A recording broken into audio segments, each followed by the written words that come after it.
তিন রকমের ধর্মের লোক বেশি আছে, খ্রিস্টান, ইসলাম আর হিন্দু।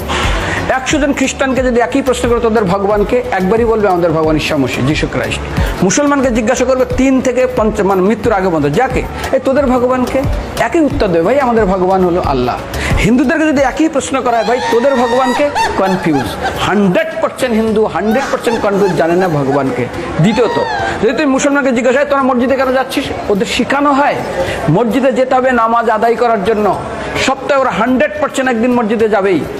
তুমি যদি খ্রিস্টানদের জিজ্ঞাসা করো তোমরা কেন কোথায় যাবে, কোথায় যাও না, আমাদেরকে একদিন তারা চার্চে যাবে। কেন? ঈশ্বরে প্রার্থনা করার জন্য, ওদের শেখানো হয় জন্মের থেকে, এটা সংস্কার।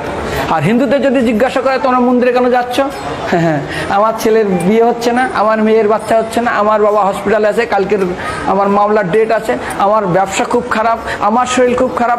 99.99 হিন্দু জানে না মন্দিরে কেন আসা উচিত, তাদের ভগবানকে মৃত্যুর পরে কোথায় যাবে। মুসলমানকে জিজ্ঞাসা করবে মৃত্যুর পর কোথায় যাবে, বলবে ভাই নামাজ রোজা যদি না করি দোজকে যাব, অর্থাৎ নরকে যাব।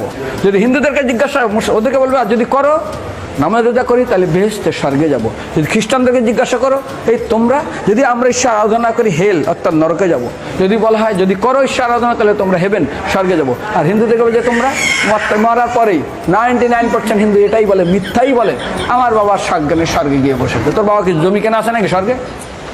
তোর বাবা জমি কেনা আছে যে তোর বাবা মরার পরে স্বর্গে গেছে, হোয়াটসঅ্যাপ করে দেখি এই যে অ্যাটাচ বাথরুম টয়লেট আমি একদম ভালোভাবে পৌঁছে গেছে, তোর বাবা স্বর্গে গেছে, জানিস তুই? আরে মৃত্যুর আগে এত কষ্ট পায়, এত কিছু করে, মারার পরে আমার বাবা স্বর্গে গেছে।